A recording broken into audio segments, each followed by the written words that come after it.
जय Hind. Hello friends, कैसे हो आप सब लोग।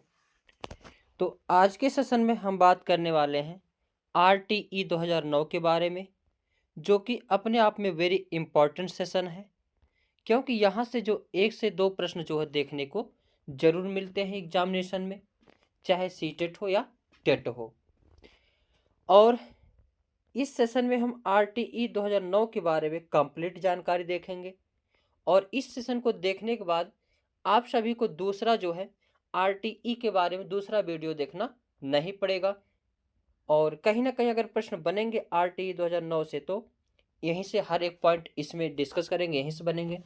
तो चलते हैं, स्टार्ट करते हैं अपने सेशन को। आरटीई का फुल फॉर्म क्या होता है? तो शिक्षा का अधिकार। आरटीई है क्या? एक जो है शिक्षा का अधिकार है, यानी राइट टू एडुकेशन है, जो कब लाया गया था? तो 2009 में लाया गया था।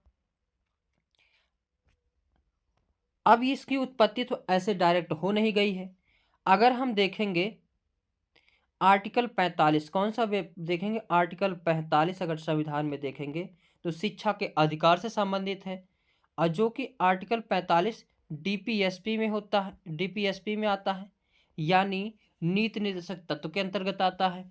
तो आर्टिकल 45 के तहत जो है 2002 में 86वां संविधान संशोधन किया गया, और 86वें संविधान संशोधन के माध्यम से आर्टिकल 21 में 21A जोड़ा गया। 21A के माध्यम से आर्टिकल 21 सभी को पता है, जीवन जीने का अधिकार, यानी प्राण एवं दैहिक रक्षा करता है। तो 21A किस जो है जोड़ा गया आर्टिकल 21 में, जो कि बात करता है 6 से 14 वर्ष तक की सभी बच्चों को मुफ्त एवं अनिवार्य शिक्षा की बात करता है, यानी फ्री एंड कंपलसरी एजुकेशन। तो प्रश्न पूछता है, कई बार पूछा है कि किस संविधान संशोधन द्वारा शिक्षा के अधिकार को मूल अधिकार बनाया गया? तो 86वें संविधान संशोधन के माध्यम से। पूछता है प्रश्न कि शिक्षा का अधिकार किस उम्र से किस उम्र के बालकों तक है? तो 6 से 14 तक। लेकिन याद रहे, अगर विकलांग शब्द जुड़ जाएगा, कौन सा शब्द? विकलांग शब्द जुड़ जाएगा तो 6 से 18 लगाना रहेगा ऑप्शन में, और सिंपल में रहेगा तो 6 से 14 वर्ष। अब ये वर्तमान में क्या है शिक्षा का अधिकार? तो आर्टिकल 21A में है, जो कि 21 क्या है? एक मूल अधिकार है, यानी शिक्षा के अधिकार को जो है मूल अधिकार बना दिया गया। यानी अब शिक्षा के अधिकार को कोई भी व्यक्ति जो छीन नहीं सकता, चाहे मम्मी माता पिता हो, चाहे कोई संरक्षक हो, उसको कंपलसरी है बच्चे की शिक्षा को उपलब्ध कराना। यानी मूल अधिकार क्या होता है? वह अधिकार जो किसी भी रूप में, किसी भी परिस्थिति में, किसी भी के द्वारा नहीं छीना जा सकता।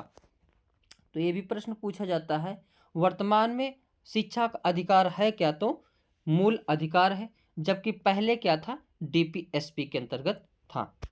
आगे एक वेरी वेरी इंपॉर्टेंट एक प्रश्न पूछा जाता है कि आरटीई 2009 जो है लागू कब किया गया था? तो ये 1 अप्रैल 2010 को लागू किया गया था। तो पूरे देश में कब लागू किया गया था? 1 अप्रैल 2010 को। आगे धारा यानी क्लॉज 5 में क्या दिया है? तो धारा क्लॉज 5 में दिया गया है दूसरे स्कूल में ट्रांसफ़र का अधिकार।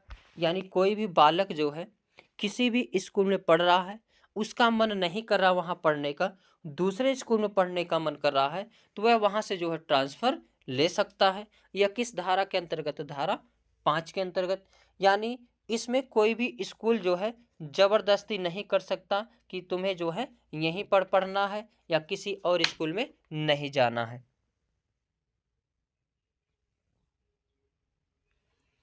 अगर वो ऐसा करते हैं तो वह एक प्रकार का क्या करते हैं? अपराध करते हैं। ये भी प्रश्न कई बार पूछा जाता है कि ट्रांसफर का अधिकार जो है किस धारा में है? तो धारा 5 में। आगे लेसन 4 एक है, उसमें सारी बातें, बहुत सारी बातें लिखी गई है। लेसन 4 में क्या है? स्कूल और पेरेंट्स के उत्तरदायित्व के बारे में बताया गया, यानी रिस्पॉन्सिबिलिटीज के बारे में बताया गया है।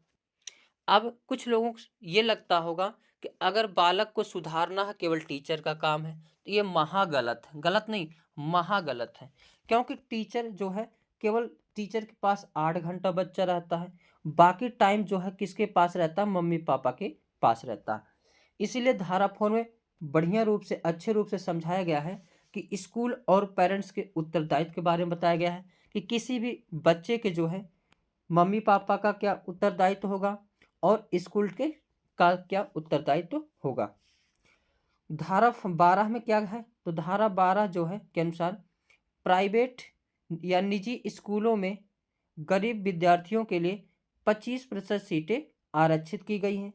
वेरी वेरी इंपॉर्टेंट है कि आरटी 2009 के अनुसार कोई भी स्कूल हो, प्राइवेट या निजी कोई भी स्कूल हो, उसके लिए गरीब विद्यार्थियों के लिए कितने प्रतिशत सीट आरक्षित की गई है, तो 25%। ऐसे बच्चों के सफल समावेशन के लिए एक टीचर को साम्यता पर आधारित पेडागॉजी यूज करना चाहिए। वेरी वेरी इंपॉर्टेंट डालिए इसको। इक्विटी जो शब्द है यानी साम्यता जो शब्द है, very very important, most important है, क्योंकि साम्यता शब्द आजकल इतने फेमस हो गए हैं कि इस अगर ये चीज़ें समझ गए तो कहीं ना कहीं पेडागॉजी के कई सारे प्रश्न हल कर सकते हैं आप सभी लोग। तो साम्यता मतलब क्या होती है, सबको समान रूप से, यानी उसकी व्यक्ति की क्या चाह है, कैसी उसकी रिस्पॉन्सिबिलिटी है, कैसी उसकी मेंटल एबिलिटी है, एकदम उसी के अनुसार जो आप सभी को जो है यानी टीचर को शिक्षा देना है। आगे देखते हैं धारा 13 में क्या है। धारा 13 प्रश्न धारा से भी पूछता है, तो इस चीज को ध्यान रखना। No capitation fee and screening producer for admission, यानी प्रति व्यक्ति फीस लेने पर शुल्क का जुर्माना यानी पेनाल्टी देना पड़ेगा। यानी धारा 13 में लिखा गया है कि बच्चे के फीस नहीं लेनी है। क्या है, बच्चे से जो फीस है नहीं लेनी है, और अगर बच्चे से फीस ले रहे हो तो स्कूल पर क्या लगा दिया जाएगा, जुर्माना लगा दिया जाएगा। आगे धारा 14 में क्या है।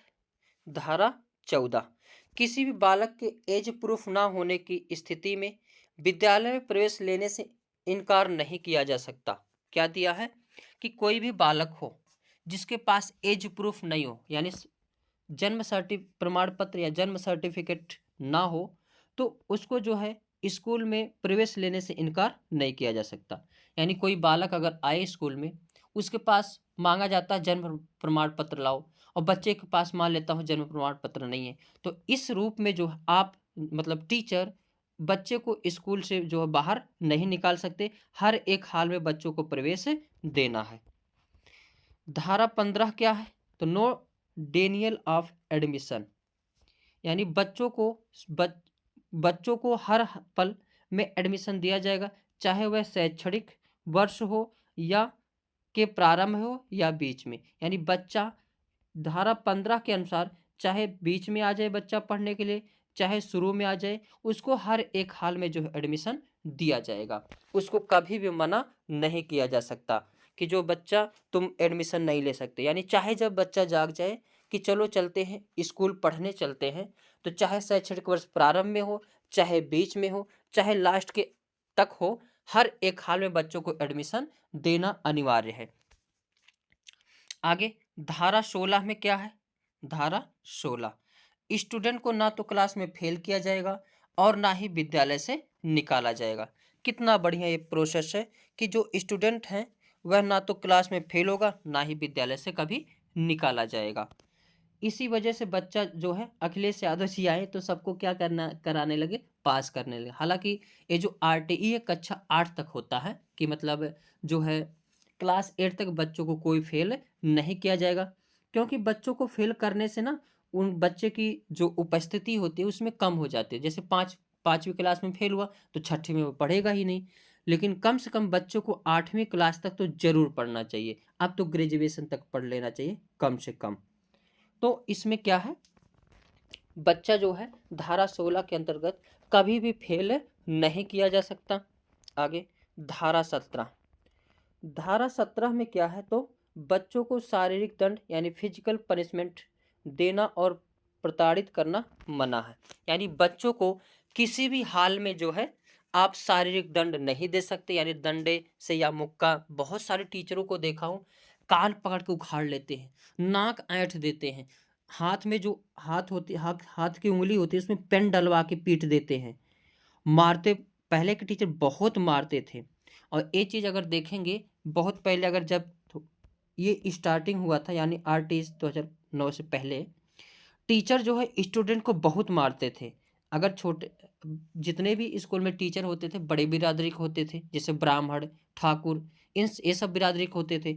जब छोटे बिरादरी का कोई बालक पढ़ने के लिए जाता था तो उसको ऐसी ऐसी भाषा बोली जाती थी, बच्चा डिस्टर्ब हो जाता था। लेकिन उसी में जो मेहनत करके पढ़ा, आगे बढ़ा, आज वो अपनी बढ़िया ऊंचाई पर है।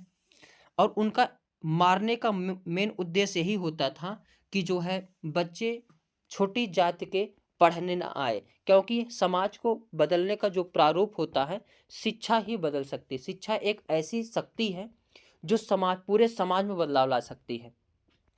इसीलिए बड़े जो है कास्ट के लोग जो है छोटी कास्ट के लोगों को शिक्षा नहीं देते थे, बहुत ही जो है पिटाई करते थे। तो इसलिए इस पर रोक लगाया गया धारा 17 के अनुसार कि जो है कोई भी टीचर जो है बच्चों को शारीरिक दंड नहीं दे सकता और जो मेंटली हरासमेंट भी नहीं कर सकता। पहले के जो टीचर होते थे बड़े कास्ट के होते थे तो छोटे कास्ट को एक से एक भाषा बोलते थे कि बच्चा जो डिस्टर्ब हो जाता ताकि ये पढ़ने, उनका मेन उद्देश्य होता था कि बच्चे पढ़े ना, ये बच्चे। तो अगर एक मैं बात बताऊं तो अगर देखेंगे बहुत पहले की बातें में ब्राह्मणों को बहुत शिक्षा दी जाती, हर प्रकार से आरक्षण था। लेकिन जब से आज़ादी मिली है, केवल 70 साल जो है एससी को आरक्षण मिला और एससी बहुत ही आगे ग्रोथ कर रहे हैं। तो कहीं ना कहीं किसी को बर्बाद करना तो शिक्षा से दूर कर दो और किसी को आबाद करना तो शिक्षा के पास ला दो। और शिक्षा ही मतलब सरकार कुछ भी दे सकती मगर शिक्षा नहीं दे सकती। ये हम नहीं कह रहे, भीमराव अंबेडकर जी कह रहे हैं। लेकिन सबसे जरूरी क्या है? शिक्षा। तो धारा 17 में क्या है? शारीरिक दंड से संबंधित, यानी शारीरिक दंड जो है नहीं दिया जा सकता। धारा 21 में क्या है? तो स्कूल मैनेजमेंट कमेटी के बारे में है, यानी स्कूल की जो मैनेजमेंट कमेटी है उसका क्या काम होगा। अब स्कूल की सारी व्यवस्था करना, इस स्कूल की जो है बेंच, मेज, स्टूल, व्हाइट बोर्ड, चाक बोर्ड, ये सब किसका काम होता है? स्कूल मैनेजमेंट कमेटी की, जो कि धारा 21 के अंतर्गत आते हैं। धारा 24 क्या है? वेरी वेरी इंपॉर्टेंट है, जो कि सभी लोग जो है टीचर बनने वाले हो, इसमें शिक्षक के कर्तव्य की बात की गई। क्या की गई है? शिक्षक के कर्तव्य की बात की गई, यानी टीचर्स ड्यूटीज। धारा 24 के कर्तव्य और शिकायतों को दूर करना। धारा 23 की उपधारा फर्स्ट के अधीन नियुक्त शिक्षक निम्नलिखित चीज का क्या करेगा? पालन करेगा। जैसे विद्यालय में उपस्थित होने में नियमितता और समय का पालन। कहीं ना कहीं टीचर को जो है अपने खुद में ये चीजें होनी चाहिए कि स्कूल में हम समय से पहुंचे, स्कूल में मेरा जो कर्म धर्म है पढ़ाना है, पूरे मेहनत से पढ़ाया जाए। तो बच्चा जो है देखो, कहीं ना कहीं स्कूल में बच्चे ना आने का मेन उद्देश्य मतलब मेन चीज नहीं है कि टीचर पढ़ाते नहीं हैं। अगर टीचर पढ़ाते अच्छे से तो बच्चा जरूर स्कूल में आता। प्राइवेट स्कूल में क्यों जा रहे हैं सब लोग? पैसा फूकने की सबकी मंशा नहीं है, या फिर कोई जो है मन में ये नहीं कि मुझे पैसा फूकना है, लेकिन वहाँ पे अच्छी शिक्षा दी जाती है। इसीलिए बच्चे जो ज़्यादा कहाँ भागते हैं? प्राइवेट स्कूल में। जबकि सरकारी स्कूल में, हर सरकारी स्कूल की बात नहीं करता, लेकिन कुछ कुछ ऐसे हैं जहाँ पे टीचर बैठ के खाली गम्मच करेंगे, बच्चे किधर जा रहे कोई मतलब ही नहीं है, आएंगे बेमन का पढ़ाएंगे। जबकि ऐसा नहीं होने चाहिए। टीचर को अपनी जो है उपस्थिति और नियमितता में समय का पालन करना चाहिए, यानी समय से आना चाहिए, समय से पढ़ाना चाहिए। धारा 29 की उपधारा सेकंड के उपबंधों के अनुसार पाठ्यक्रम संचालित करना और उसे पूरा करना। कभी कभी ये देखने को मिलता है कि सरकारी स्कूल में जो पाठ्यक्रम ही नहीं पूरा होते हैं। कुछ कुछ ऐसे स्कूल में हम भी पढ़े हैं जो है पाठ्यक्रम ही नहीं पूरा होता। अब अगर पाठ्यक्रम ही पूरा नहीं होगा तो अगले क्लास में बच्चा कैसे जाएगा? अगर जाएगा तो उसको आएगा नहीं, आएगा नहीं तो बच्चे टीचर मारेंगे, टीचर डांटेंगे। अब टीचर डांटेंगे तो बच्चा वहाँ से डिस्टर्ब होना स्टार्ट हो जाता है। तो कहीं ना कहीं जो है टीचर को अपनी जो पावर है, जो वैल्यू है, उसको समझना चाहिए, अपने कर्तव्य को समझना चाहिए। बच्चे जो हर एक हाल में जो बच्चे आने लगेंगे। तीसरा क्या? विनिर्दिष्ट समय के भीतर संपूर्ण पाठ्यक्रम पूरा करना। यानी ये नहीं है कि पाठ्य संचालित करना, पाठ्यक्रम को पूरा करेंगे 2 साल में, 3 साल में, ऐसा नहीं। जितने समय पाठ्यक्रम दिया गया है उतने समय में पाठ्यक्रम को उनको जो है पूरा करना है। प्रत्येक बालक की शिक्षा ग्रहण करने के सामर्थ्य का निर्धारण करना और तदनुसार अपेक्षित अतिरिक्त शिक्षण यदि कोई हो जोड़ना, यानी बालक की जैसी एबिलिटी हो, मेंटल एबिलिटी हो, सीखने की क्षमता हो, उसी प्रकार से जो है टीचर उसको पढ़ाए, शिक्षण कार्य करे, ताकि बच्चा जो है इंटरेस्ट ले। अब बच्चा अगर प्रतिभाशाली है तो उसको कहीं ना कहीं कुछ चीज़ें एक्स्ट्रा जोड़ करके जो बच्चों को बताया जाए। ये नहीं कि वही छोटा बड़ा वही जोड़ घटाना गुणा भाग, ऐसा नहीं होना चाहिए।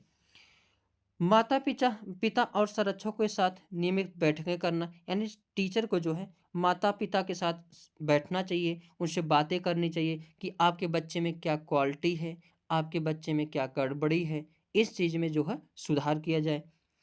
और बालक के बारे में उपस्थिति में नियमितता, शिक्षा ग्रहण करने की सामर्थ्य, शिक्षण में की गई प्रगति और किसी अन्य सुसंगत जानकारी के बारे में उन्हें अवगत कराना, यानी बच्चे के बारे में उनके बताना कि आपका बच्चा किस प्रकार है, बच्चे में कौन सी गड़बड़ी है, इन सभी के बारे में जो है ये टीचर का कर्तव्य है कि पेरेंट्स से मिले, उनसे इसके बारे में बातें करें। तो धारा 24 में क्या है, शिक्षक के कर्तव्य। धारा 25 क्या है, वेरी वेरी इंपॉर्टेंट है, टीचर स्टूडेंट रेशियो के बारे में बताया गया है। क्या बताया गया है, टीचर स्टूडेंट रेशियो, यानी टीचर और स्टूडेंट का क्या रेशियो होगा, इसके बारे में बातें किस में की गई है, धारा 25 में। आरटीई 2009 के अनुसार प्राथमिक कक्षाओं में छात्र एवं शिक्षक का अनुपात कितना होना चाहिए, 30:1। वेरी वेरी इंपॉर्टेंट लगाइए, ये कई बार प्रश्न पूछा गया है कि प्राथमिक कक्षा में टीचर और शिक्षक का जो है छात्र और शिक्षक का अनुपात क्या होगा, 30:1, यानी 30 छात्रों पर एक टीचर जो होना अनिवार्य है। आरटीई 2009 के अनुसार उच्च प्राथमिक स्तर पर छात्र एवं शिक्षक का अनुपात 35:1 होना चाहिए, यानी 6 से 8 तक जो क्लास हैं उसमें जो 35 बच्चों पर जो है एक टीचर होना अनिवार्य है। आगे आरटीई 2009 के अनुसार कक्षा 1 से 8 तक यदि प्रवेश परीक्षा 200 से अधिक बालक है तो विद्यार्थियों एवं शिक्षक का अनुपात कितना होगा, 40:1, यानी अगर किसी भी स्कूल में बच्चे जो है 200 से अधिक हैं तो उनके जो है अनुपात क्या हो जाएगा, 40:1। आगे यदि प्राथमिक स्तर पर जो है 150 से अधिक बच्चे हों तो इसके लिए प्रावधान क्या है। तो अगर बच्चा जो है प्राथमिक स्तर पर 150 से अधिक है तो इनमें जो है एक प्रधानाध्यापक यानी प्रिंसिपल और 5 शिक्षक होना अनिवार्य है। धारा 27 क्या है, ये भी वेरी वेरी इंपॉर्टेंट है, कई बार प्रश्न पूछे गए इससे। तो आरटी 2009 के अकॉर्डिंग शिक्षक को गैर शैक्षणिक कार्यों में नहीं लगाया जा सकता, यानी शिक्षक को जो है 3 कार्य को छोड़कर और कहीं भी इनको नहीं लगाया जा सकता। कई बार प्रश्न पूछा गया, कहाँ कहाँ लगाया जा सकता है, जनगणना में लगाया जा सकता है, चुनाव में लगाया जा सकता है और आपदा प्रबंधन में लगाया जा सकता है। इसके अलावा धारा 27 के अनुसार टीचर को कहीं और भी लगाया नहीं जा सकता। आगे आरटी 2009 के अनुसार शिक्षक के लिए एक सप्ताह में न्यूनतम कितने घंटे कार्य होने चाहिए। तो अगर कहेगा एक सप्ताह में कितने घंटे न्यूनतम होने चाहिए तो 45 घंटे कार्य होने चाहिए। वेरी वेरी इंपॉर्टेंट लगाइए इसको। और प्राथमिक स्तर पर कहेगा तो शैक्षणिक यानी पूरे साल में कितने कार्य दिवस होना चाहिए, तो या 200 दिन, और कितने घंटे कहेगा तो 800 घंटे।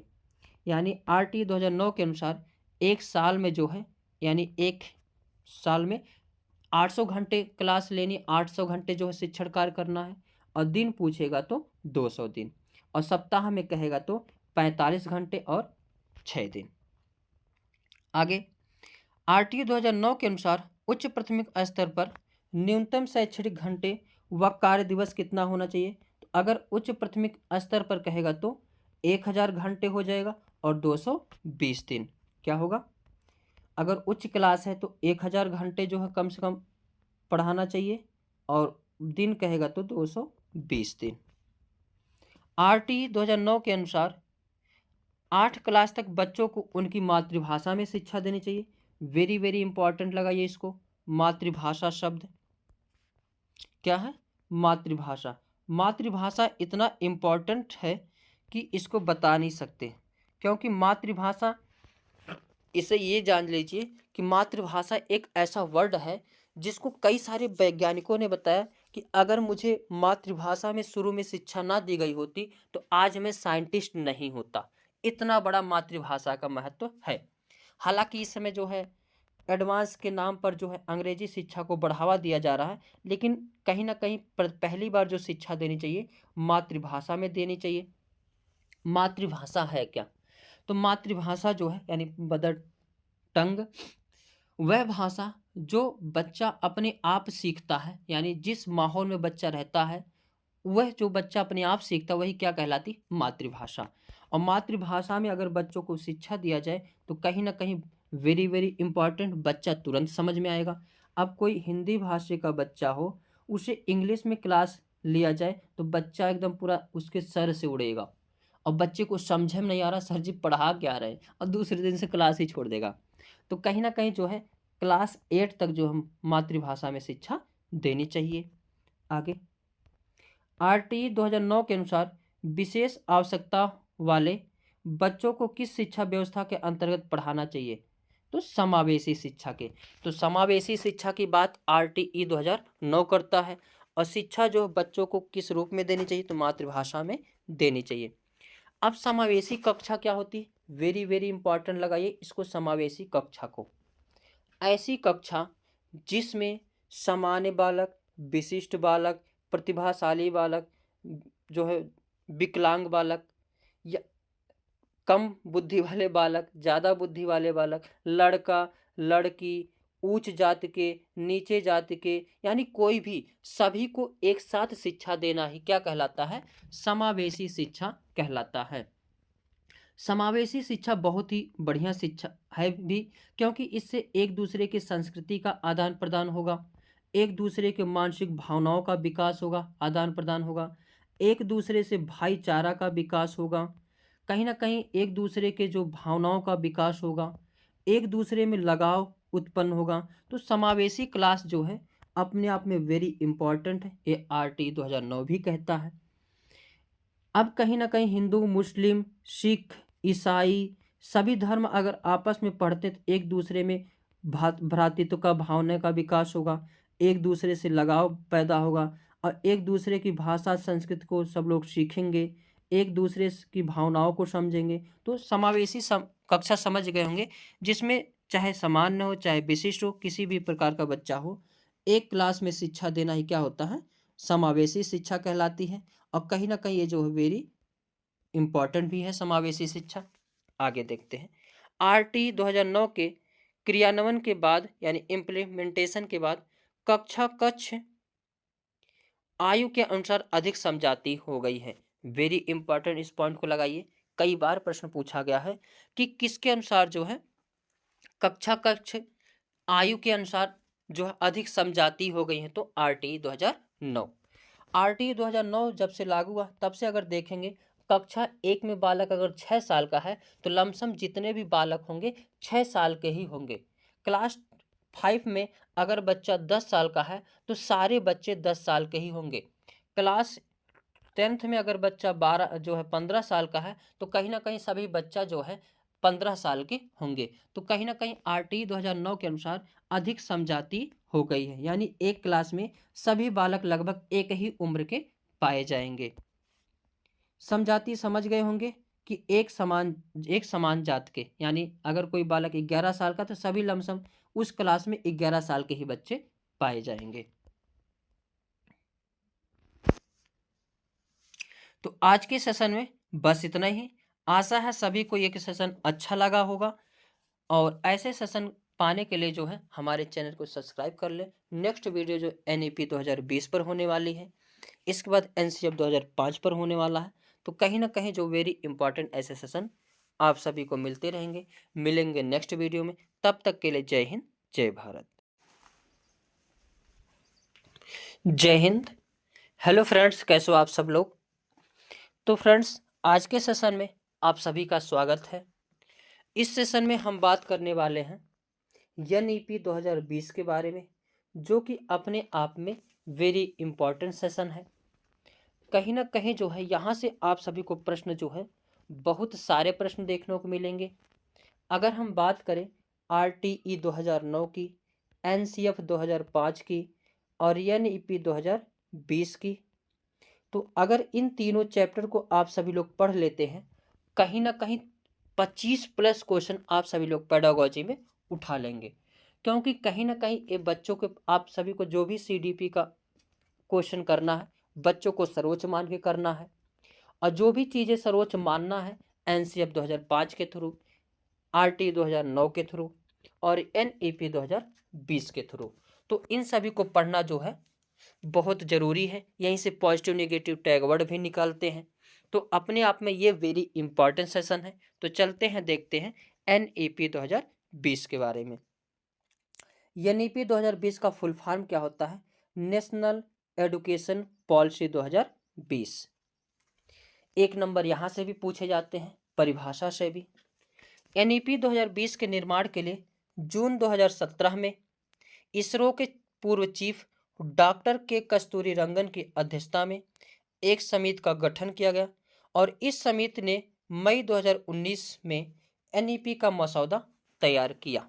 एक पॉइंट ध्यान देना, अब तक की NEP जो 2020 है, यह अब तक की सबसे बड़ी शिक्षा नीति है और सबसे अधिक जो वो होता है, मतलब सबकी क्या मत है, वो इसमें पाया जो है लिया गया। यानी NEP 2020 में भारत के सभी राज्यों से, भारत के सभी प्रांतों से, भारत के सभी एक एक जगह से जो है बातों को लिया गया और इस पे गहन अध्ययन किया गया, तब जाके NEP 2020 का निर्माण किया गया। ये प्रश्न पूछेगा, अब तक की सबसे बड़ी शिक्षा नीति कौन सी है? तो NEP 2020। और यह तीसरी शिक्षा नीति है और बड़ी में कहेगा तो सबसे पहली शिक्षा नीति है। पहली आई थी 1935 में, दूसरा 1967 के 60-61 के आसपास, 1987 में थोड़ा सा बदलाव, पहले थोड़ा थोड़ा बदलाव आते थे, लेकिन सबसे बड़ी जो बदलाव आई है NEP 2020 के तहत आई है। इसमें कई बार प्रश्न पूछ लिया गया कि इसके जो है अध्यक्ष कौन बनाए गए थे? डॉक्टर के कस्तूरी रंगन। और ये इसकी निर्माण के लिए कब गठन किया गया था? जून 2017 में। और इसका मसौदा कब तैयार करके किया गया? तो मई 2019 में। आगे, नेशनल एजुकेशन पॉलिसी 2020 1968 और 1986 के बाद स्वतंत्र भारत की तीसरी शिक्षा नीति होगी। और वर्ष इसमें क्या क्या बातें की गई, सभी पॉइंट इसमें इंपॉर्टेंट है। वर्ष 2030 तक अध्यापन के लिए न्यूनतम डिग्री योग्यता 4 वर्षीय B.Ed डिग्री होना अनिवार्य कर किया गया। यानी 2030 के बाद जितनी भी टीचर की वैकेंसी आएगी, सभी में क्या होगा? तो 4 वर्ष का B.Ed होना अनिवार्य हो जाएगा। और नई शिक्षा नीति के तहत जो है MPhil को समाप्त कर दिया गया। ये सब वेरी वेरी इंपॉर्टेंट पॉइंट पूछे गए हैं कि कितने जो 2030 से कितने साल का B.Ed होना अनिवार्य है? 4 साल का। और कौन से चीज़ को समाप्त कर दिया गया? तो MPhil को। इस नीति के अनुसार, यानी NEP 2020 के अनुसार कुछ बातों को समझते हैं जो कि वेरी इंपॉर्टेंट है। पहला क्या है? संरचनात्मक समझ यानी कंसेप्चुअल अंडरस्टैंडिंग पर जोर देना। यानी जो NEP 2020 है वह कहती है कि संरचनात्मक समझ को विकसित करना है, ना कि रटंत पद्धति को, ना कि केवल परीक्षा के लिए। अगर कहीं भी क्वेश्चन में दिख जाए, रटंत शब्द दिख जाए, तो देखते ही इसको कट मारना, क्योंकि ये निगेटिव शब्द है। और कहीं अगर केवल परीक्षा के लिए तैयारी करवाना या परीक्षा के लिए पढ़ना ये शब्द दिख जाए, तो तुरंत ही उसको कट मारिए, क्योंकि ये दोनों क्या हैं? और केवल शब्द दिख जाए, ये भी निगेटिव है। तो ये 3 निगेटिव शब्द तो यहीं मिल गए, रटंत, केवल और परीक्षा के लिए। अब संरचनात्मक समझ यानी किसी भी चीज़ के बारे में कई प्रकार से सोचना, यही क्या कहलाता है? संरचनात्मक समझ कहलाता है, यानी कॉन्सेप्चुअल अंडरस्टैंडिंग। इसमें क्या करना है? आप सभी को बच्चों के सामने कोई जो है समस्या ला करके रख देना है और उस समस्या के बारे में बच्चों से पूछना कि कैसे इसको हल किया जाए। तो बच्चा अपना दिमाग दौड़ाएंगे, इधर उधर की बातें सोचेंगे, तो कहीं ना कहीं जो है संरचनात्मक समझ जो है यूज करेंगे, उसका प्रयोग करेंगे और अपने अनुसार एक एक आंसर निकालेंगे। तो टीचर उसमें क्या करेगा? बताएगा, नहीं बेटा ये सही नहीं है, ये सही है, ये सही नहीं है, ये सही है। तो यही क्या है? संरचनात्मक समझ है। कभी रटाने पर जोर नहीं देना है, ना ही केवल परीक्षा के लिए तैयार करना है। आगे दूसरी बात करता है बहुभाषिकता। ये भी बहुत ही पॉजिटिव टैग वर्ड है। संरचनात्मक समझ भी पॉजिटिव टैग वर्ड और बहुभाषिकता भी पॉजिटिव टैग वर्ड। हमने बताया अगर इसको अच्छे से पढ़ लेते हैं बहुत सारे क्वेश्चन देखते ही टिक लगा सकते हैं। बहुभाषिकता क्या होती है? यानी मल्टी लिंगुअलिज्म, यानी बहुत सारे भाषाओं का ज्ञान होना चाहिए, बहुभाषी होना चाहिए। जैसे अभी आरटी 2009 में मैं पढ़ाया था समावेशी शिक्षा, जिसमें कई सारे अगर विविध संस्कृति के बालक, कई भाषाओं के बालक एक साथ पढ़ते हैं तो कहीं ना कहीं अपनी भाषा का आदान प्रदान करेंगे।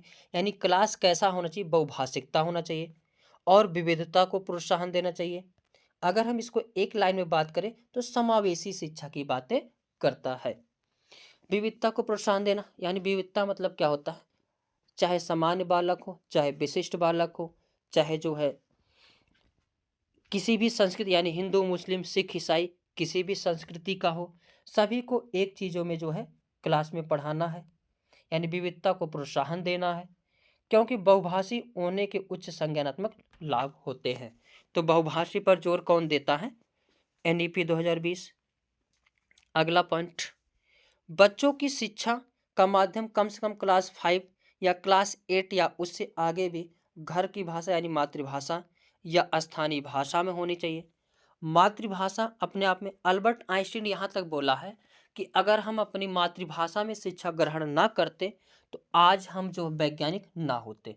सर सीवी रमन भी बोले हैं कि हम अगर अपनी मातृभाषा में शिक्षा ग्रहण ना किए होते तो आज इस पर जो है हम नहीं होते। ऐसे बहुत सारे वैज्ञानिक बताए हैं कि जो है मातृभाषा के बारे में बताए हैं। तो एनईपी 2020 भी कहता है कि बच्चों की शिक्षा कम से कम जो क्लास 5 तक तो मातृभाषा में शिक्षा देनी चाहिए, उससे आगे भी आप सभी लोग दे सकते हैं। मातृभाषा मतलब माता की भाषा, यानी बच्चा जहाँ पे जन्म लेता है वहाँ पे कुछ ऐसी भाषा बोली जाती, चाहे हिंदी, चाहे उर्दू, चाहे इंग्लिश, कोई भी भाषा हो, बच्चा उसको अपने आप सीख लेता है। तो जो बच्चा अपने आप किसी जिस भाषा को सीख लेता है वही भाषा क्या कहलाती है? मातृभाषा कहलाती है। और या फिर यही क्या है? स्थानीय भाषा भी हो सकती है। आगे सीखने के लिए सतत मूल्यांकन यानी कॉन्टिन्यूअस इवोल्यूशन पर जोर देना, ना कि साल के अंत में होने वाली परीक्षा के केंद्र में रखकर शिक्षण हो। यानी जो सीखने का हो वह सतत मूल्यांकन पर, यानी एनईपी 2020 जो है सतत मूल्यांकन पर जोर देती है, ना कि साल के अंत में परीक्षा पर। यानी समेटिव असेसमेंट एक होती है फॉर्मेटिव असेसमेंट। समेटिव असेसमेंट जो साल के अंत में परीक्षा ली जाती है, ये नेगेटिव वर्ड होता है, जबकि जो है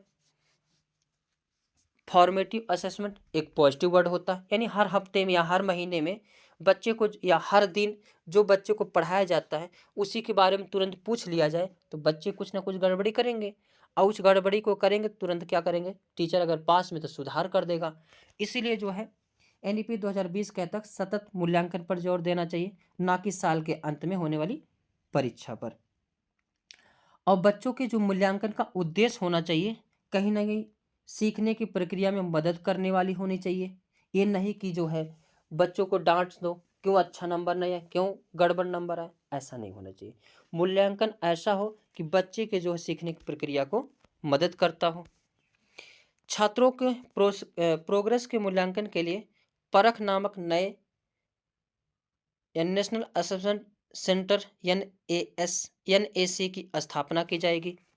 2020 कहता है कि परख छात्रों के प्रोसेस मूल्यांकन, यानी बच्चों में कितना विकास हुआ, कहाँ पे गड़बड़ी आ रही है, उसके मूल्यांकन के लिए क्या करना है? एक NAC की स्थापना करना है।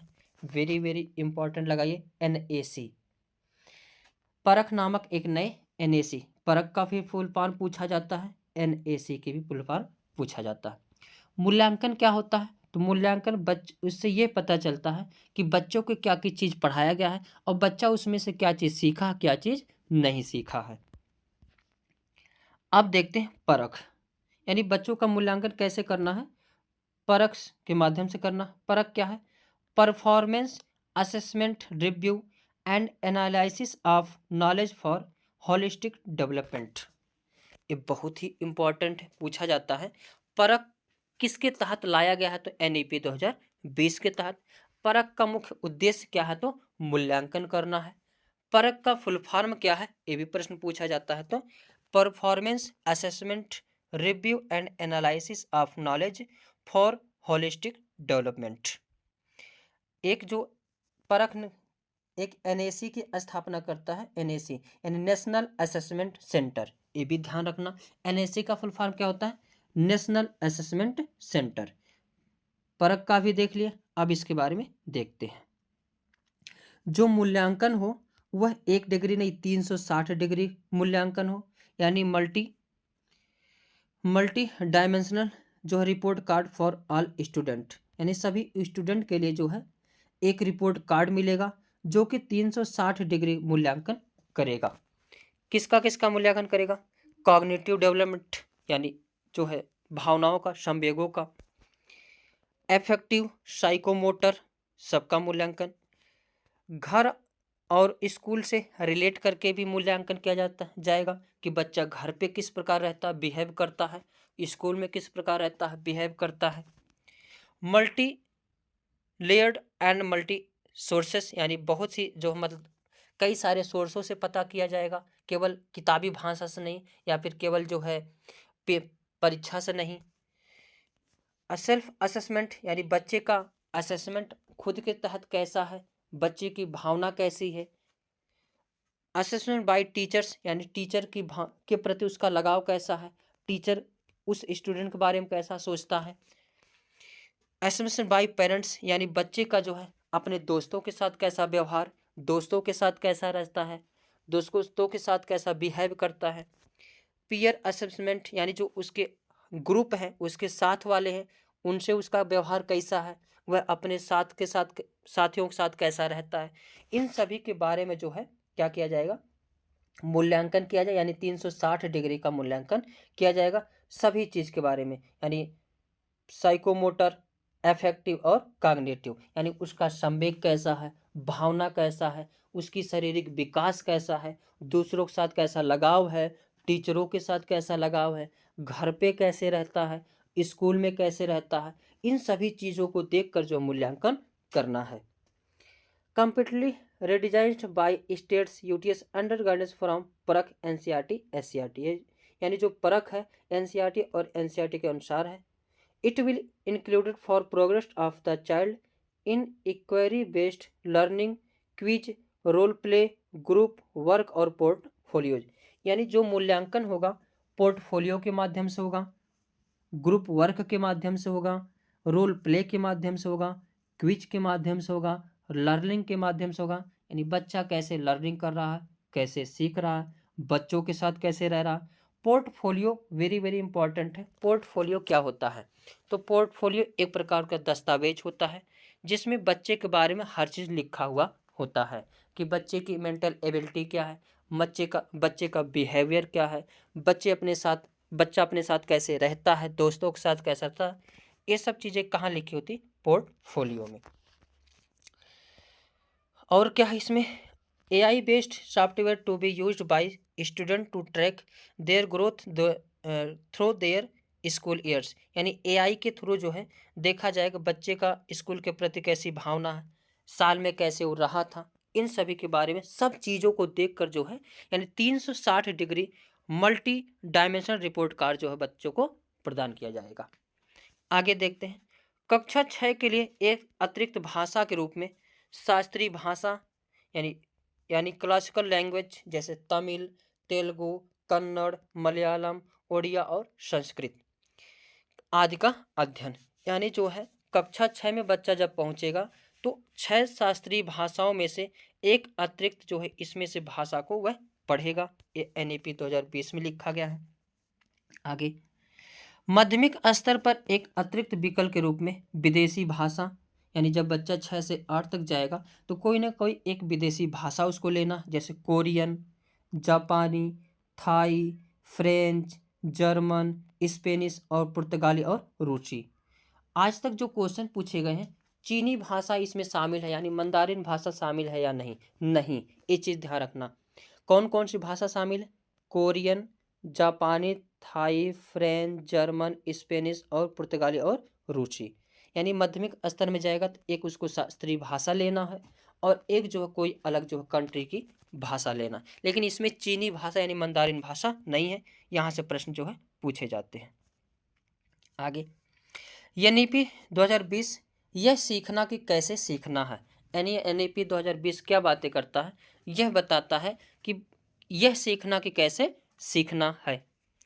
मानकीकरण से लचीलापन, यह पॉजिटिव है।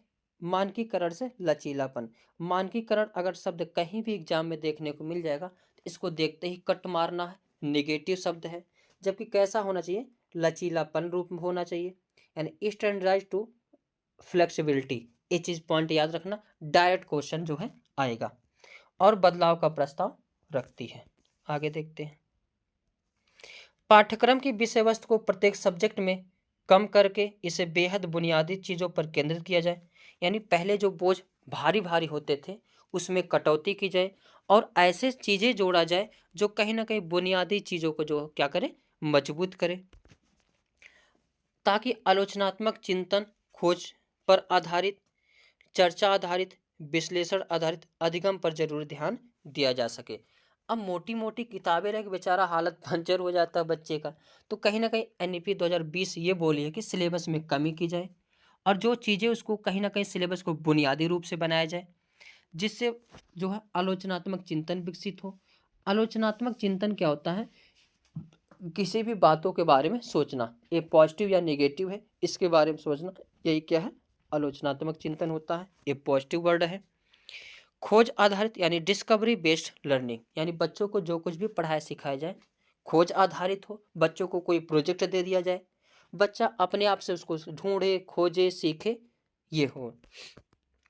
चर्चा आधारित यानी बच्चा को जैसे शिक्षा अधिगम कैसे कराया जाए, चर्चा कराते हुए कराया जाए, चर्चा आधारित हो। विश्लेषण अधिगम आधारित अधिगम यानी विश्लेषण पर आधारित हो।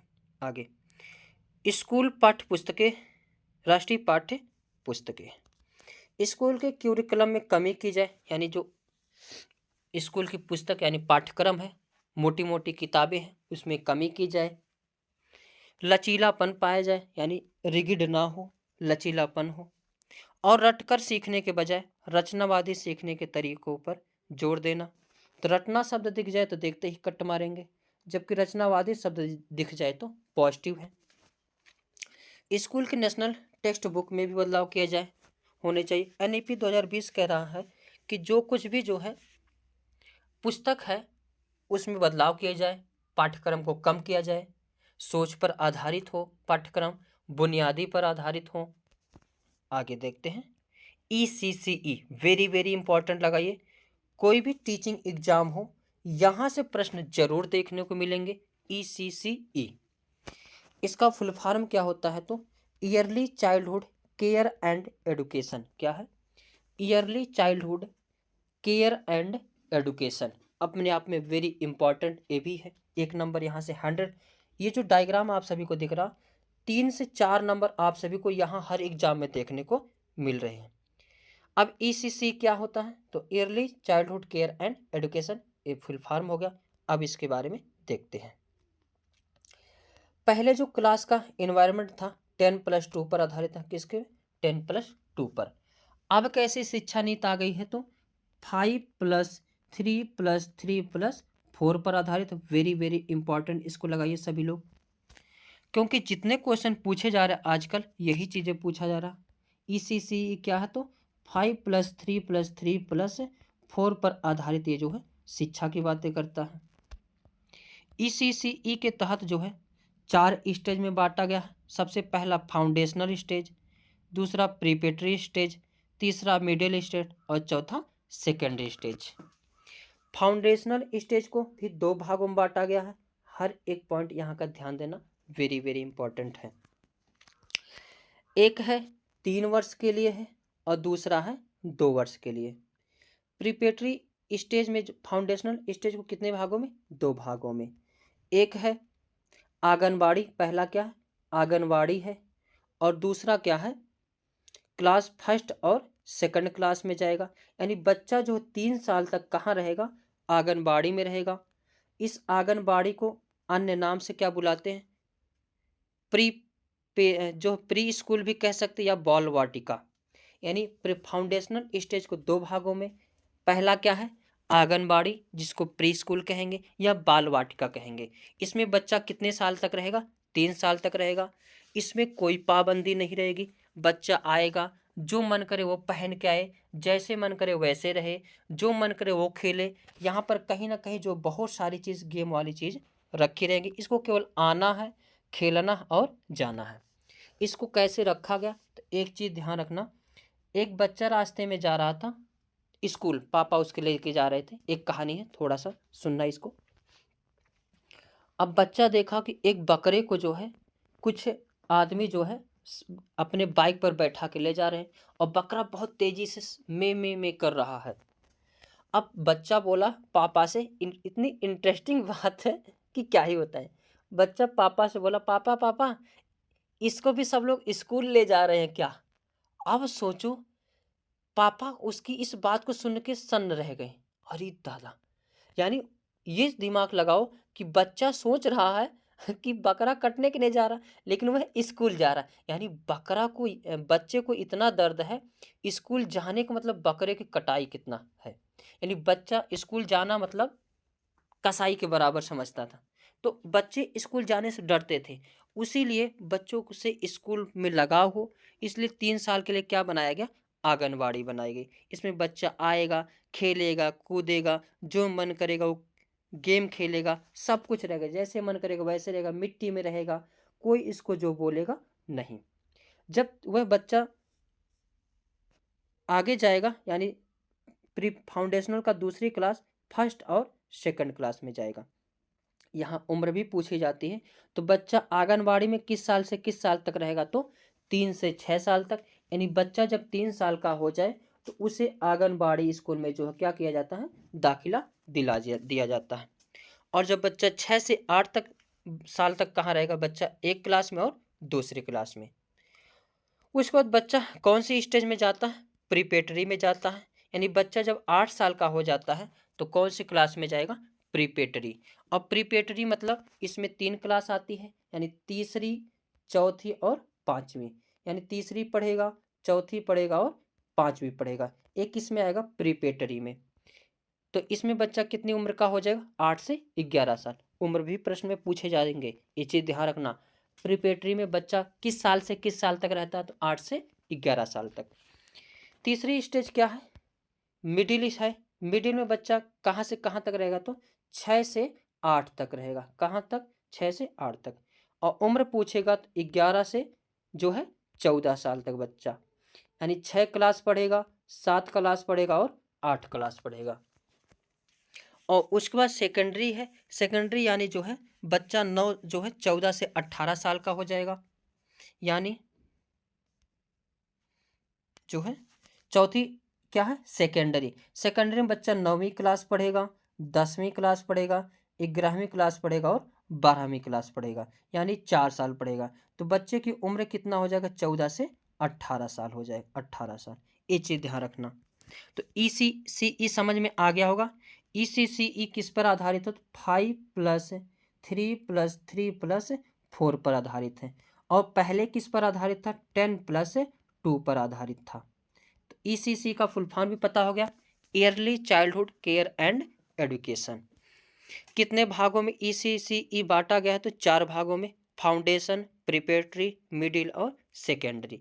उम्र पूछेगा तो फाउंडेशनल में बच्चा 3 से 8 साल तक रहेगा, और प्रिपेटरी में पूछेगा 8 से 11 साल तक, मिडिल में पूछेगा तो 11 से 14 साल तक, और सेकेंडरी में पूछेगा 14 से 18 साल तक।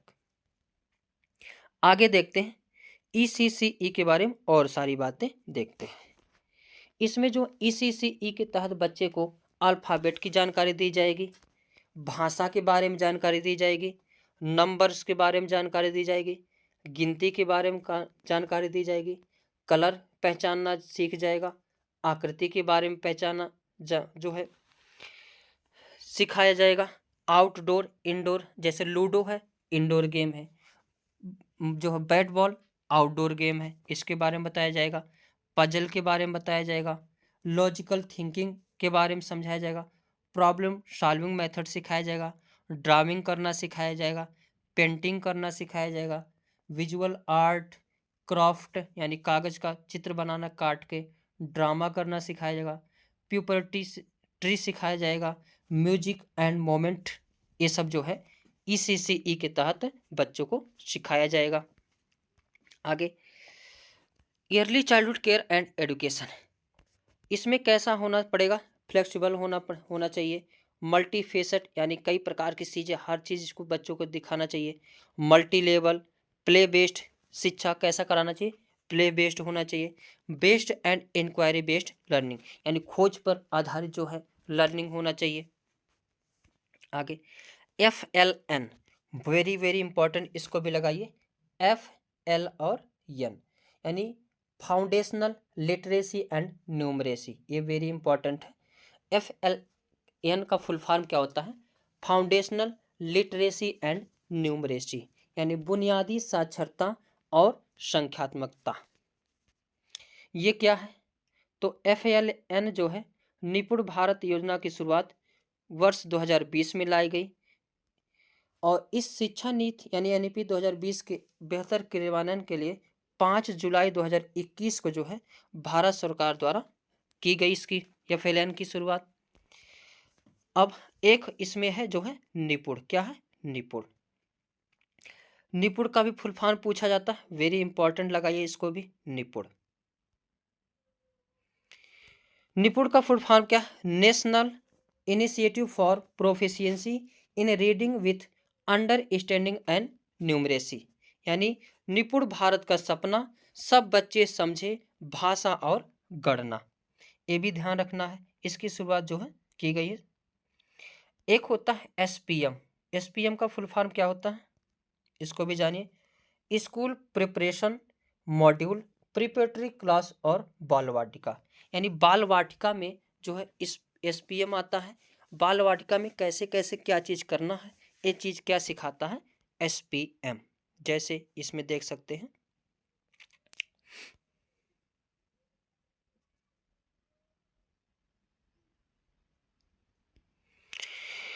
SPM के तहत मॉड्यूल क्या होना चाहिए, यानी 3 मंथ्स तक play based learning for all first grade student, बाल वाटिका।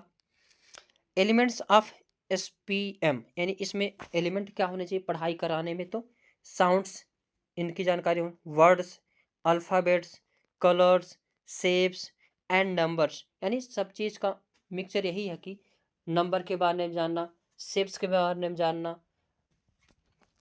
Material to developed by NCERT and SCERT यानी NCERT और SCERT का जो है वह मटेरियल हो। वेयर कहाँ, standalone anganwadi co-located with schools यानी SPM ये बताता है कि कैसे कैसे जो बच्चों को शिक्षा देना है। अब इसका लक्ष्य क्या होना चाहिए, SPM का लक्ष्य, learning goals of the mission, ये भी ध्यान देना है। अगर बच्चा बाल वाटिका में है तो कम से कम बच्चे को जो है 10 तक गिनती आनी चाहिए, नंबर्स पता हो, ऑब्जेक्ट पता हो, आकृति शेप्स पता हो और भी कई सारी चीज़ उसको जानकारी पता होनी चाहिए। जब बच्चा जो है और कम से कम जो है दो और 3 अल्फ़ाबेट की जानकारी उसे होना चाहिए, और जब बच्चा ग्रेड फर्स्ट में जाए तो कम से कम 4 से 5 सिंपल वर्ड जो है जानते रहे, और कहीं ना कहीं जो है 99 तक गिनती उसको आनी चाहिए। जब ग्रेड सेकंड में बच्चा जाएगा तो कम से कम 45 से 60 वर्ड उसको पता होना चाहिए, पर मिनट से बोल पाए। इसमें क्या था, 102 अल्फ़ाबेट बोल पाए, इसमें 4 से 5 सिंपल वर्ड बोल पाए, और जब यहाँ पहुँच जाए तो 45 से 60 वर्ड जो है पर मिनट बोल पाए। और बच्चा जो है ग्रेड सेकंड में जो है 999 तक जो है संख्या जान पाए, और ग्रेड थर्ड में जब जाए तो कम से कम बच्चा जो है 60 वर्ड पर मिनट पढ़ सके और 9999 तक गिनती इसको पता हो। एक क्वेश्चन देखते हैं, NEP ने FLN हासिल करने के लिए कौन सी डेट सीमा निर्धारित की है, ये भी कई बार प्रश्न पूछा गया है, तो 2025 यानी NEP ने NFLN हासिल करने के लिए डेट कितना फिक्स किया है, 2025। आगे नेक्स्ट प्रश्न है, राष्ट्रीय शिक्षा नीति 2020 में इस बात पर प्रकाश डाला गया है कि जय हिंद। हेलो फ्रेंड्स, कैसे हो आप सब लोग। तो आज के सेशन में हम बात करने वाले हैं एनसीएफ 2005 के बारे में, जो कि अपने आप में मोस्ट इम्पॉर्टेंट जो ये सेशन होगा। और यहाँ से करीब जो प्रश्न ऐसा कोई एग्जाम हो ही नहीं सकता टेट या सी टेट का जिसमें एनसीएफ 2005 ना पूछे जाते हो। तो इसमें हम एनसीएफ 2005 से संबंधित सभी पॉइंट को देखेंगे, जिससे ये पता लग पाएगा कि एनसीएफ 2005 से उठने वाले प्रश्न जो है कैसे उठते हैं। और कहीं ना कहीं उस प्रश्न को आप सभी लोग जो है इस वीडियो को देखने के बाद कर लेंगे, ये पूरा विश्वास है। आप सब लोग इस वीडियो को देखने के बाद अगर क्वेश्चन जो हल करेंगे एनसीएफ 2005 के, तो सारे क्वेश्चन हल होते चले जाएंगे। तो चलते हैं, स्टार्ट करते हैं अपने इस सेशन को। एक क्वेश्चन पूछा जाता है एनसीएफ 2005 के जो है परिभाषा क्या है, यानी फुल फॉर्म क्या है। तो नेशनल क्यूरिकुलम फ्रेमवर्क 2005, हिंदी में कहते हैं राष्ट्रीय पाठ्यचर्या की रूपरेखा 2005। यह जो है राष्ट्रीय पाठ्यचर्या की रूपरेखा 2005 एक ऐसा दस्तावेज है जिसमें ऐसे विषयों पर चर्चा की गई है कि बालकों को क्या और किस प्रकार पढ़ाया जाना चाहिए। इस चीज़ को ध्यान देना कि एनसीएफ 2005 में क्या लिखा गया है। ये लिखा गया है कि बच्चों को क्या और किस प्रकार से पढ़ाना चाहिए। हालांकि जितने भी टेट या सी टेट के जो देंगे वो कहीं ना कहीं टीचर बनेंगे, और टीचर बनने के बाद कहीं ना कहीं उनको बच्चों को पढ़ाना है। तो बच्चों को पढ़ाने के लिए जो है क्या पढ़ाना है, इसकी समझ होना अत्यंत आवश्यक है। इसलिए जो है एनसीएफ 2005 जो है वेरी वेरी इम्पॉर्टेंट है। हर एक इसकी लाइन इम्पॉर्टेंट है। राष्ट्रीय पाठ्यचर्या की रूपरेखा 2005 की उत्पत्ति रविन्द्रनाथ टैगोर के सभ्यता और प्रगति नामक निबंध से हुई है। एक कई बार प्रश्न पूछा गया है कि एनसीएफ 2005 की जो है उत्पत्ति कहाँ से हुई है, तो सभ्यता और प्रगति नामक निबंध से। और ये निबंध किसने लिखा था? रविन्द्रनाथ टैगोर जी। आगे देखते हैं, राष्ट्रीय पाठ्यचर्या की रूपरेखा 2005 के अनुसार स्कूली शिक्षा पाठ्य पुस्तक केंद्रित ना होकर बाल केंद्रित हो। इसमें क्या पॉइंट है कि जो पाठ्य पुस्तक हो वह जो है पाठ्य पुस्तक केंद्रित ना हो, जबकि कैसी हो, बालक के अनुरूप जो है पाठ्यक्रम होने चाहिए। बालक का जैसा मस्तिष्क हो उसी प्रकार से पाठ्यक्रम हो, यानी छोटा बालक हो तो छोटे बालक के हिसाब से उसमें पाठ्यक्रम हो, बड़ा बालक हो तो बड़े के हिसाब से हो। यानी बालकों को आपको सर्वोच्च माना है, बालकों के अनुरूप ही सारे कार्य करने हैं। और टेट या सी टेट हो, अगर आंसर इसको देना है यानी सीडीपी या पेडागोजी में, तो कहीं ना कहीं बालक को जो सर्वोच्च मानना पड़ेगा।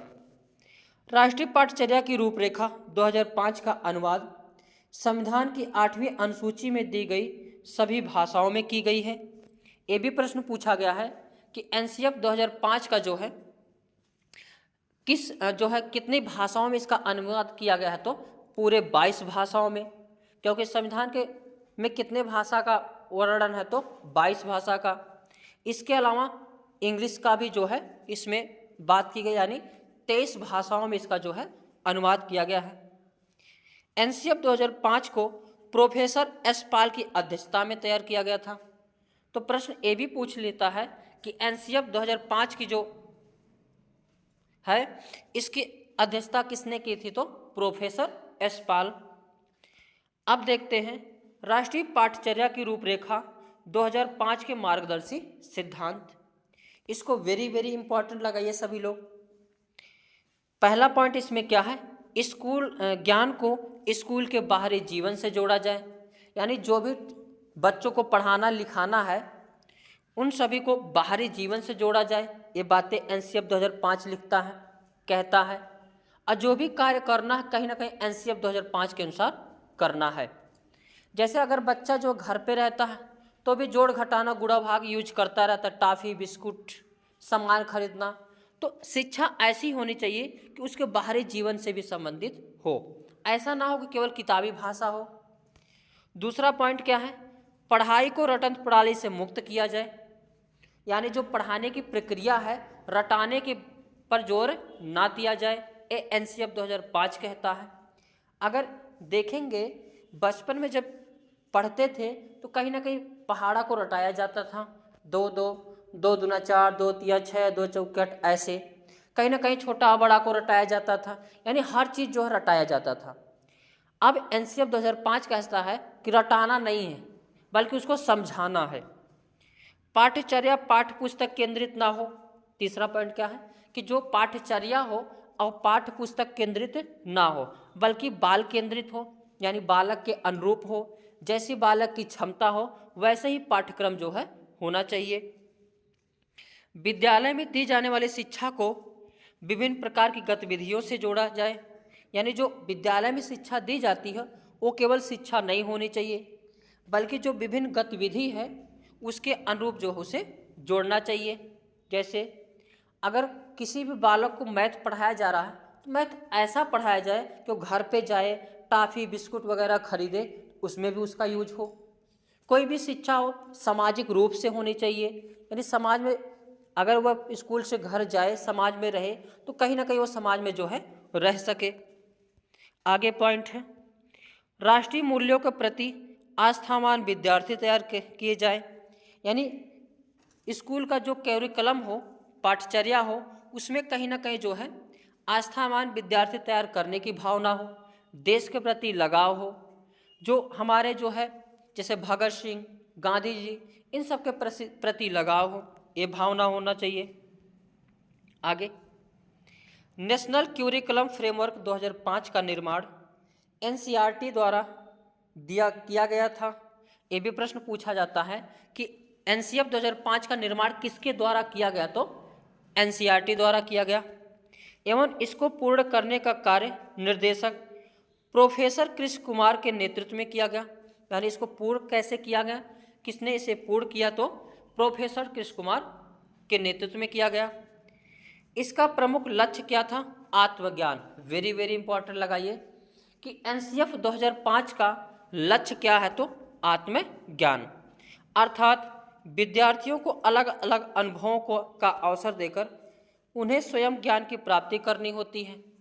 यानी एनसीएफ 2005 कहता है कि बालक को जो आत्मज्ञान की भावना विकसित की जाए, क्योंकि बालक जो होता अकेले अपने मन से बहुत सारी चीज़ों को सीख लेता है, तो कहीं ना कहीं बालकों को अवसर की बात करता है ताकि बच्चा क्या करे, अपने से उस चीज़ों को सीख सके।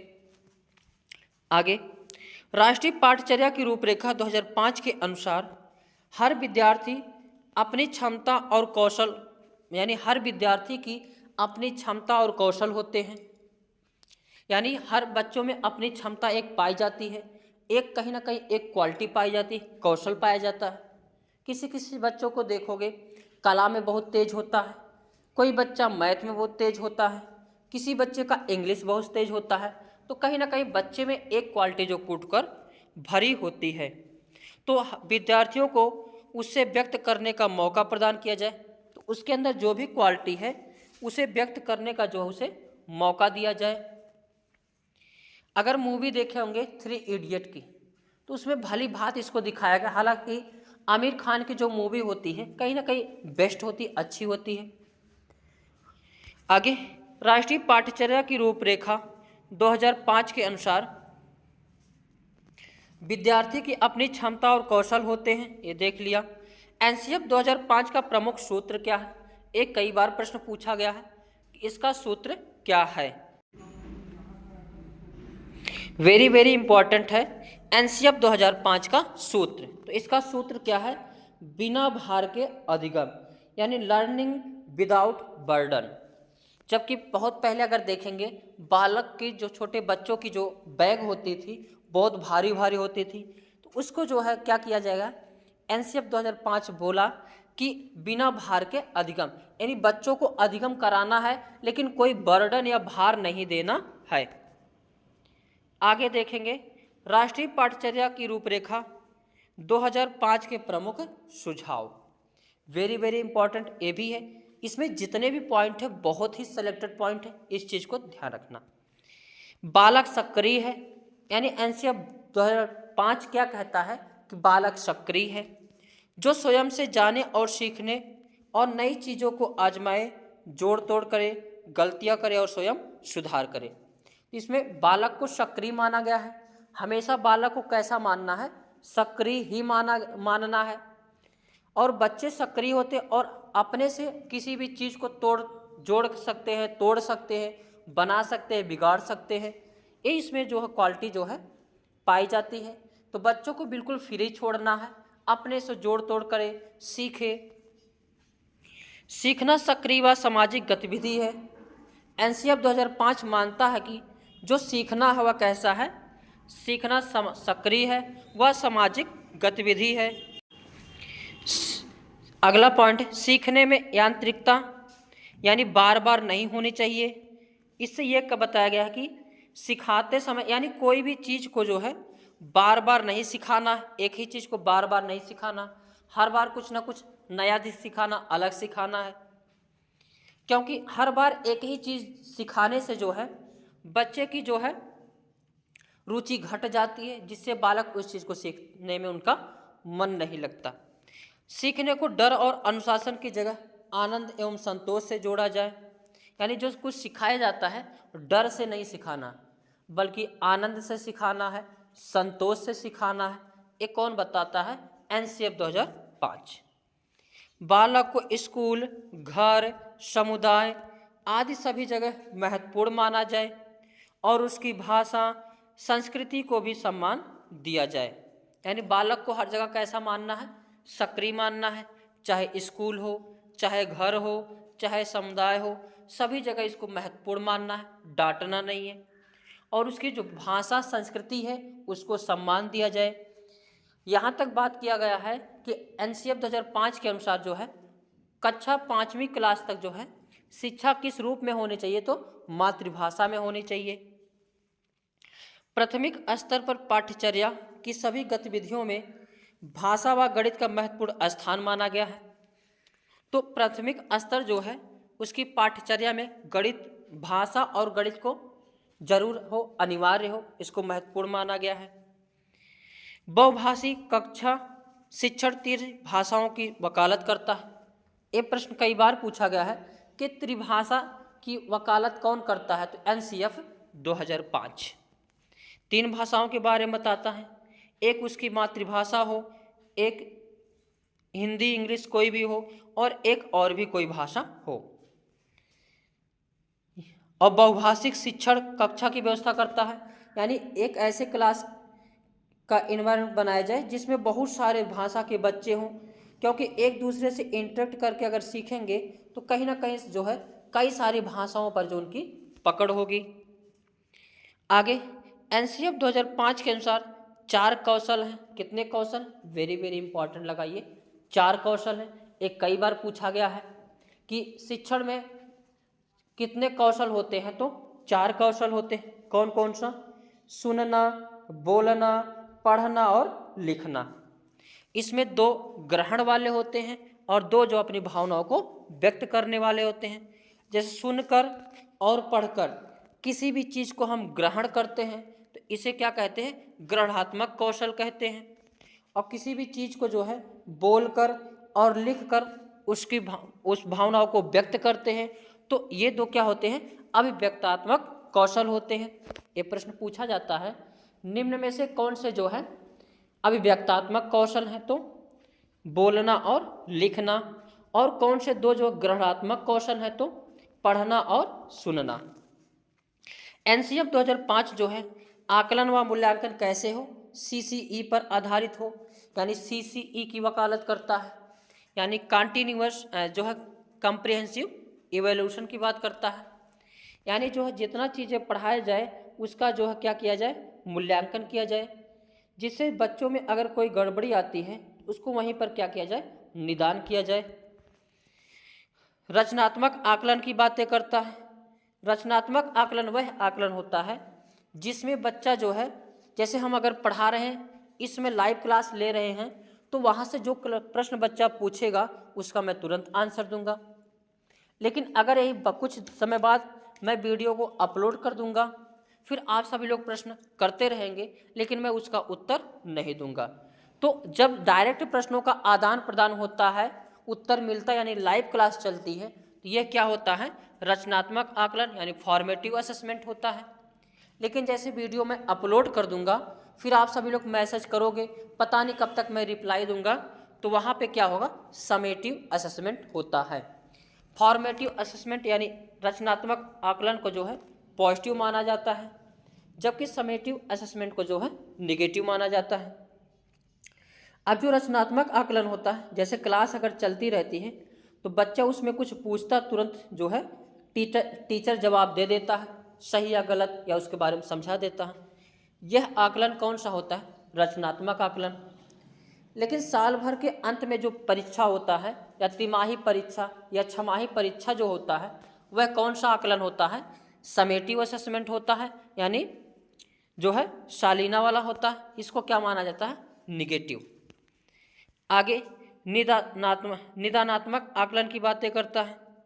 निदानात्मक आकलन क्या होता है, तो कारणों के बारे में जानना। जैसे अगर गए आप डॉक्टर के पास, तो डॉक्टर के यहाँ जाओगे तो पहले जो है बुखार नापेगा, फिर दवा देगा। ऐसा थोड़ी कि जाते ही पहले दवा दे देगा फिर बोलेगा बेटा अब बताओ क्या है, तो ऐसा नहीं न करता है। तो निदानात्मक आकलन वह आकलन होता है जिसमें कारणों की जानकारी प्राप्त की जाती है। जैसे डॉक्टर के यहाँ जाओगे तो पहले वो पूछेगा क्या बीमारी है, क्या परेशानी है, बुखार नापेगा, तब इलाज करेगा। ऐसे ही निदानात्मक आकलन क्या होता है, बच्चे के परेशानी के कारण को जानने का प्रयास करता है। क्लास 10th बोर्ड की परीक्षा ऐच्छिक होनी चाहिए, यानी जो 10 की परीक्षा है वो कैसी होनी चाहिए, ऐच्छिक होनी चाहिए। किसी भी प्रकार की सूचना को ज्ञान मानने से बचा जाए, यानी हर तरफ हर सूचना को ज्ञान ना माना जाए, मुख्य जो सूचना उसको ज्ञान माना जाए। आगे विद्यार्थियों को दी जाने वाली शिक्षा में शिक्षण सूत्र जैसे ज्ञात से अज्ञात की ओर, मूर्त से अमूर्त की ओर आदि शिक्षण सूत्रों का अधिक से अधिक प्रयोग किया जाए। यानी बच्चों को जो शिक्षण सूत्र है, वेरी वेरी इंपॉर्टेंट, इसको लगाइए। बच्चों को कैसे पढ़ाना है, ज्ञात से अज्ञात की ओर, यानी पहले बच्चों को ज्ञात चीज़ें पढ़ाई जाए। जैसे आम बच्चों देखे हो, पीला होता, हरा होता है, खाने पर मिठास होता है। अज्ञात की ओर फिर उसके क्वालिटी के बारे में पढ़ाया जाए। मूर्त से अमूर्त की ओर, यानी बच्चों को पहले मूर्त चीज़ें दिखाई जाए, यानी आम देखो वहाँ पर है, ऐसे आम होता है। जो चीज़ दिखता है उसे क्या कहा जाता है, मूर्त वस्तुएं कहा जाता है। फिर उसकी जो अमूर्त की ओर चले। सजा व पुरस्कार की भावना को सीमित किया जाए, यानी जो दंड दिया जाता है, बच्चों को मारा जाता है, डांटा जाता है, उस भावना को क्या करना है, कम करना है, यानी पनिशमेंट एंड वेंजेनेंस को कम करना है। सह शैक्षिक गतिविधियों में बच्चों के अभिभावकों को भी जोड़ा जाए। एनसीएफ 2005 कहता है जो पढ़ाई हो उसमें अभिभावक को भी जोड़ा जाए। ये बहुत ज़रूरी होता, क्योंकि अभिभावक ही बता सकता है कि बच्चे में क्या गड़बड़ी है, बच्चे जो किस प्रकार के वातावरण में रहता है। टीचर को बराबर ऐसा होना चाहिए, बराबर पेरेंट्स से जो है मिलते जुलते रहना चाहिए, और अभिभावक से अगर मिलता जुलता है टीचर से, तो कहीं ना कहीं टीचर भी जो है बच्चों की गलती को बताएगा, कहीं ना कहीं उसमें जो सुधार किया जाएगा। विशाल पाठ्यक्रम व मोटी किताबें शिक्षा प्रणाली की असफलता का प्रतीक है। एनसीएफ 2005 क्या कहता है, जो मोटी किताब होती है वो किसका प्रतीक है, असफलता का प्रतीक है, यानी मोटी किताबें जो है नहीं होनी चाहिए। अब ऐसा आप सभी लोग बताइए, मोटी किताब देख के मन में क्या भाव आता है, गड़बड़ ही तो भाव आता है। कौन पढ़ेगा इतनी मोटी किताब, क्या होगा, साल भर में खत्म होगा या नहीं होगा। मूल्यों को उपदेश देकर नहीं, वातावरण देकर स्थापित किए जाए। एनसीएफ 2005 कहता है जो मूल्य पैदा करना है उसको वातावरण देकर बनाया जाए, ना कि सिखा करके। जैसे अगर टीचर जो पढ़ाता है उसका हर चीज़ बच्चा ग्रहण करता है, चाहे अच्छाई हो या बुराई। अब ये सोचो, कोई टीचर पढ़ा रहा हो और गुटखा खा रहा हो, दारू पी के आ रहा हो, कुछ ऐसे टीचर हैं, सबकी नहीं कहता हूँ, कुछ हैं, तो कहीं ना कहीं बालक भी समझेगा कि दारू पीना अच्छी बात है, गुटखा खाना अच्छी बात है, तो वो भी खाएगा।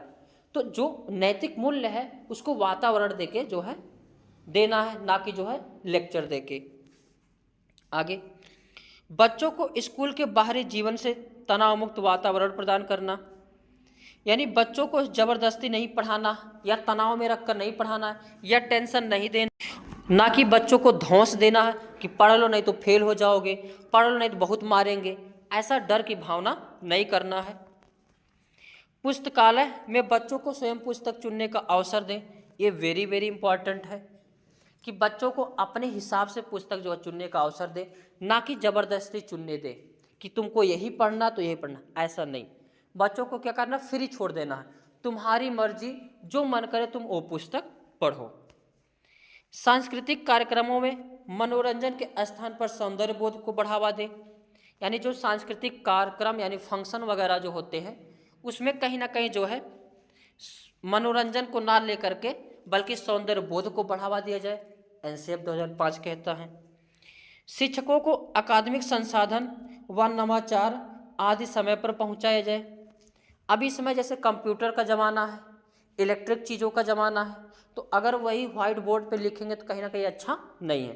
तो समय समय पर जो है एनसीएफ 2005 कहता है जो अकादमिक संसाधन उसको क्या किया जाए, पहुंचाया जाए। समुदाय को मानवीय संसाधन के रूप में प्रयुक्त होने का अवसर दे। जो कम्युनिटी है, समुदाय है, उसे मानवीय संसाधन के रूप में प्रयुक्त करें। अब कोई बच्चा अगर पढ़ने जाता है तो अगर उसको समाज गाली देते हैं तो बच्चा नहीं पढ़ेगा, और बच्चे को अगर समाज वाहवाही देता है, मोटिवेट करता, पुरस्कार देता है, तो कहीं ना कहीं बच्चा जो पढ़ने के लिए उत्साहित होगा। तो वही बातें कही गई है कि बच्चा जो है समुदाय को मानवीय संसाधन के रूप में प्रयुक्त होने का अवसर दे। मानसिक स्तर एवं योग्यता के अनुसार पाठ्यक्रम का निर्धारण, यानी बच्चा जिस स्थिति में हो, छोटा हो तो छोटे हिसाब से पाठ्यक्रम, यानी बालक के अनुसार पाठ्यक्रम का निर्धारण करना है, ना कि जो है सिलेबस के अनुसार। आगे, शांति शिक्षा को बढ़ावा दिया जाए। महिलाओं के प्रति आदर एवं जिम्मेदारी का दृष्टिकोण विकसित करने का कार्यक्रम का आयोजन किया जाए, यानी जो महिला है उनके प्रति आदर सम्मान का भाव प्रकट किया जाए कि महिला जो है माता होती हैं, बहन होती हैं, आदर का भाव हो, और महिला जो है जिम्मेदारी का भाव भी जो है विकास किया जाए। आगे, बालकों के चौमुखी विकास पर आधारित हो, यानी जो भी पढ़ाई लिखाई हो बालकों को कहीं ना कहीं चौमुखी विकास करे, यानी फिजिकल, साइको, इमोशनल, हर तरफ से विकास होना चाहिए। ऐसा नहीं केवल नॉलेज बढ़ा दे, समय का विकास ही ना हो, फिजिकल का विकास ही ना हो, तो ऐसा नहीं करना। एनसीएफ 2005 क्या कहता है, मानसिक विकास भी हो, संवेगात्मक विकास भी हो, शारीरिक विकास भी हो और सोशल विकास भी हो। सभी विद्यार्थियों हेतु समावेशी वातावरण तैयार करना, वेरी वेरी इंपॉर्टेंट लगाइए। समावेशी वातावरण वह होता है जहाँ पर सभी प्रकार के बालक, चाहे विशिष्ट हो, चाहे सामान्य हो, चाहे विकलांग हो, दिव्यांग हो, या फिर प्रतिभाशाली हो, या जो है थोड़ा डाउन पेमेंट का हो, तो ये सभी को कैसा एक ही क्लास में पढ़ाना क्या कहलाता है, समावेशी वातावरण कहलाता है। चाहे हिंदू बालक हो, चाहे सिख हो, चाहे मुस्लिम हो, किसी भी कास्ट का हो, एक साथ शिक्षा देना क्या कहलाता है, समावेशी शिक्षा कहलाता है। आगे, एनसीएफ 2005 में शिक्षक के प्रति दृष्टिकोण, शिक्षक का ज्ञान का स्रोत नहीं अपितु जो है सुगमकर्ता के रूप में होना चाहिए। यानी शिक्षक के बारे में क्या कहा गया है कि शिक्षक जो होता है वह ज्ञान का स्रोत नहीं है बल्कि एक सुगमकर्ता के रूप में हो। जैसे कोई भी बालक को परेशानी होती है तो टीचर का यह परम कर्तव्य होना चाहिए कि उस चीज़ को टीचर क्या करे, सॉल्व करे। हालांकि देखते हैं अगर बालक कुछ पूछता है तो टीचर गाली देने लगते, डांट देते हैं, ऐसा नहीं करना है, क्योंकि साफ साफ एनसीएफ 2005 में लिखा गया है बालक को कोई भी परेशानी आ रही है तो शिक्षक को उसका जो है हेल्प करना चाहिए, सुगमकर्ता के रूप में होना चाहिए। जो सूचना या अर्थबोध में बदलने की प्रक्रिया को विविध उपायों द्वारा बच्चे हेतु सहायक हो, यानी कोई भी चीज़ हो उसको आसान तरीके से बच्चों के रूप में प्रयुक्त किया जाए। आगे देखेंगे, एनसीएफ 2005 में बच्चों के प्रति दृष्टिकोण प्रत्येक बच्चे को सीखने की गति प्रकृति अलग अलग होती है। सभी बच्चे सक्रिय रूप से पूर्व ज्ञान एवं उपलब्धि सामग्री गतिविधियों के आधार पर अपने लिए अर्थ निर्माण करते हैं। तो इसमें यह बताया गया कि सभी बच्चे आपस में अलग अलग होते हैं, भिन्न भिन्न होते हैं, किसी की क्षमता एक जैसी नहीं होती। कहीं ना कहीं शिक्षण कार्य करना है तो पहले पूर्व की बातें बताई जाए और उससे रिलेट करके जो है शिक्षण कार्य किया जाए। एनसीएफ 2005 5 विधियों पर जोर देता है, वेरी वेरी इंपॉर्टेंट, इसको भी लगाइए। कौन सी 5 विधि है? लर्निंग बाय डूइंग, निरीक्षण विधि, परीक्षण विधि, सामूहिक विधि और मिश्रित विधि।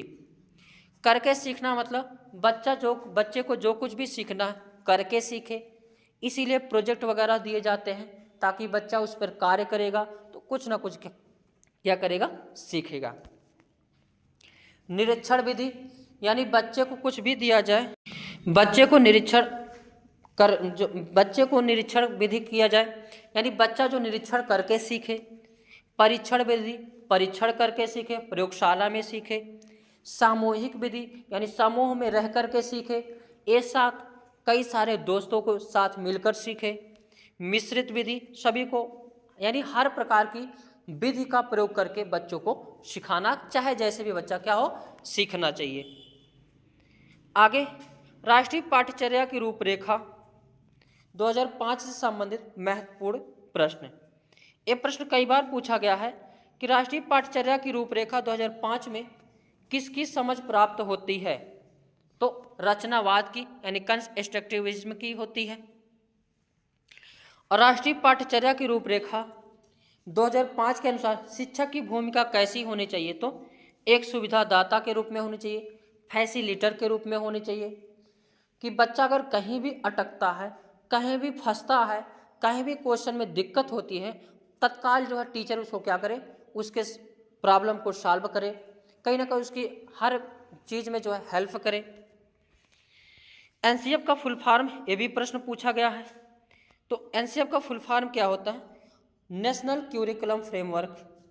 एनसीएफ 2005 के अनुसार अंग्रेजी सिखाने का उद्देश्य क्या है? तो बहुभाषावाद है, यानी मल्टीलिंगुअलिज्म है। यहाँ तक कि कई सारे वैज्ञानिकों ने, जैसे Albert Einstein, CV Raman, Chandra Bose, एक कई सारे वैज्ञानिकों ने ये यहाँ तक बताया है कि अगर हमें बचपन में मातृभाषा में शिक्षा नहीं दी गई होती तो आज हम साइंटिस्ट हो सकता है नहीं होते। तो मातृभाषा अपने आप में बहुत ही इम्पॉर्टेंट है, कहीं ना कहीं बच्चों को जो मातृभाषा में शिक्षा जरूर देनी चाहिए। एनसीएफ 2005 बल देता किसके? करके सीखने पर बल देता है, यानी लर्निंग बाय डूइंग पर बल देता है। आगे देखते हैं। तो आज के सेशन यहीं पर समाप्त होते हैं, मिलेंगे नेक्स्ट वीडियो में, तब तक के लिए जय हिंद, जय भारत।